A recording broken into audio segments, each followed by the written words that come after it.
Hello everyone. Wanted to be able to give you an update from what's going on in Washington this week. I believe that probably a lot of this is not going to be news to people of the 3rd Congressional District who do pay attention.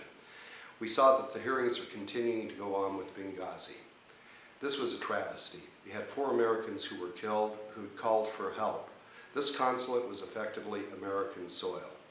The debate is not about whether or not it was a terrorist act. It was. And we need to find out why the government of the United States was not prepared, why we did not respond appropriately, and what were labeled as whistleblowers recently testified this week. They weren't whistleblowing, they were telling the truth. The government did not respond appropriately, we did not label it appropriately, and through our oversight committees we're going to continue to monitor this and we're going to press and get the answers. We also had a very troubling revelation coming out of the IRS. That they were targeting groups during these past 2 years simply if they had the name Liberty, Freedom, Patriot, Tea Party in their names. That's inappropriate. We should not stifle free speech in this country. We have to get the answers of why these groups in particular were targeted. No group, be they liberal or conservative, should ever be targeted simply for their political point of view, but the IRS chose to do it and unfortunately chose to just go after conservative groups. This is wrong.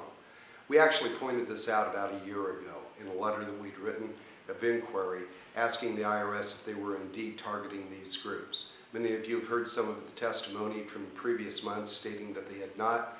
Now we find out they have.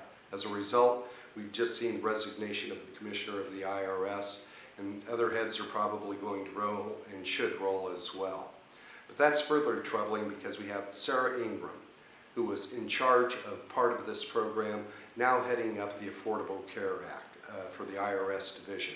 We're hiring 2,000 new IRS agents to be able to enforce the Affordable Care Act, to make sure that Americans obey this new law. Well, they've shown that they're going to be targeting apparently conservative groups. This is something that we're going to push back on, and we're going to stand up for the rights of Americans everywhere to be able to express their opinions. We also have the challenge of what was uncovered by the Associated Press, that their reporters' phone conversations were being secretly taped by the Department of Justice under the guise of national security. Well, there are appropriate measures to be able to go through if wiretaps are going to be appropriate, but imposing themselves on the freedom of the press is not the job of the government. We're supposed to be protected from that. So we're having hearings as well to be able to address those issues.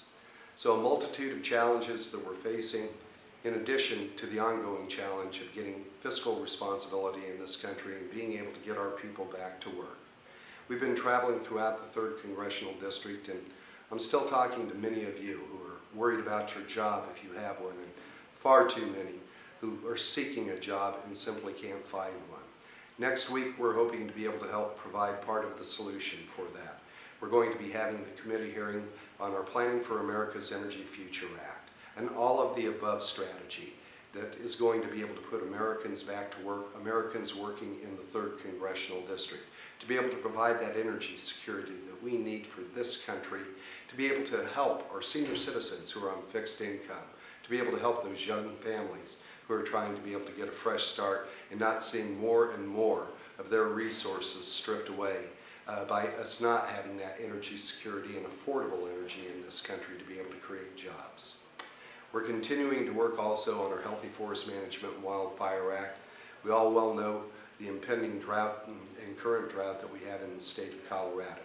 This is a good bill that entrusts our governor, our county commissioners to be able to identify those areas of imminent threat, to work with the Forest Service to get in and treat those areas, to be able to protect our watersheds, our communities, our schools, our transmission lines as well. So this legislation we hope to be able to have through the full committee sometime this month and to be able to see that move through the floor. And we are certainly continuing our battle to be able to protect Colorado water from the invasive overreach of the federal government, particularly the Forest Service, trying to require as a conditional use of permit the signing over of water rights in Colorado to the federal government. This isn't right, and we're going to stand up and fight back. We're working on legislation right now to be able to codify not only Colorado's but Western water rights from preemption by the federal government. We have private property rights, state rights, and these are going to be able to be enforced through the legislation that we are pursuing.